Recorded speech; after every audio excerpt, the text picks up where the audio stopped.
Chapter 13. Nature, the Enjoyer, and Consciousness. Arjuna said, O my dear Krishna, I wish to know about Prakriti, nature, Purusa, the enjoyer, and the field and the knower of the field, and of knowledge and the object of knowledge. The Supreme Personality of Godhead said, This body, O son of Kunti, is called the field, and one who knows this body is called the knower of the field. O scion of Bharata, you should understand that I am also the knower in all bodies, and to understand this body and its knower is called knowledge. That is my opinion. Now please hear my brief description of this field of activity and how it is constituted, what its changes are, whence it is produced, who that knower of the field of activities is, and what his influences are. That knowledge of the field of activities and of the knower of activities is described by various sages in various Vedic writings. It is especially presented in Vedanta Sutra with all reasoning as to cause and effect. The five great elements, false ego, intelligence, the unmanifested, the 10 senses and the mind, the 5 sense objects, desire, hatred, happiness, distress, the aggregate, the life symptoms, and convictions. All these are considered in summary to be the field of activities and its interactions. Humility, pridelessness, non-violence, tolerance, simplicity, approaching a bona fide spiritual master, cleanliness, steadiness, self-control, renunciation of the objects of sense gratification, absence of false ego, the perception of the evil of birth, death, old age, and disease, detachment, freedom from entanglement with children, wife, home, and the rest, even-mindedness amid pleasant and unpleasant events, constant and unalloyed devotion to me, aspiring to live in a solitary place, detachment from the general mass of people, accepting the importance of self-realization, and philosophical search for the absolute truth, all these I declare to be knowledge, and besides this, whatever there may be, is ignorance.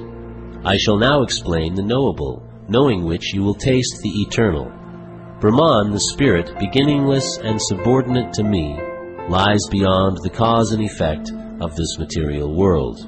Everywhere are his hands and legs, his eyes, heads, and faces, and he has ears everywhere. And in this way the Supersoul exists, pervading everything. The Supersoul is the original source of all senses, yet he is without senses. He is unattached, although he is the maintainer of all living beings. He transcends the modes of nature, and at the same time he is the master of all the modes of material nature. The Supreme Truth exists outside and inside of all living beings, the moving and the non-moving. Because he is subtle, he is beyond the power of the material senses to see or to know. Although far, far away, he is also near to all. Although the Supersoul appears to be divided among beings, he is never divided. He is situated as one. Although he is the maintainer of every living entity, it is to be understood that he devours and develops all. He is the source of light in all luminous objects. He is beyond the darkness of matter and is unmanifested. He is knowledge. He is the object of knowledge, and he is the goal of knowledge. He is situated in everyone's heart. Thus the field of activities, the body, knowledge, and the knowable have been summarily described by me. Only my devotees can understand this thoroughly and thus attain to my nature. Material nature and the living entities should be understood to be beginningless. Their transformations and the modes of matter are products of material nature.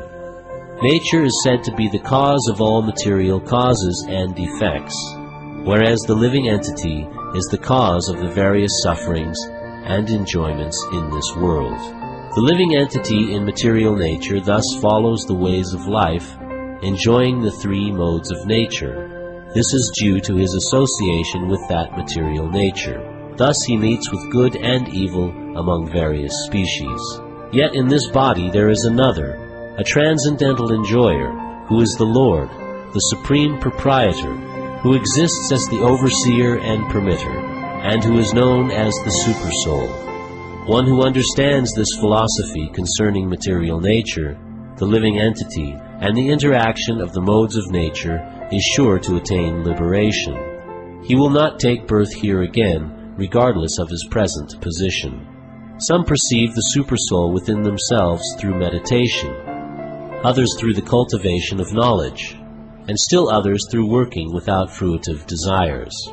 Again, there are those who, although not conversant in spiritual knowledge, begin to worship the Supreme Person upon hearing about him from others. Because of their tendency to hear from authorities, they also transcend the path of birth and death. O Chief of the Bhartas, know that whatever you see in existence, both the moving and the non-moving, is only a combination of the field of activities and the knower of the field.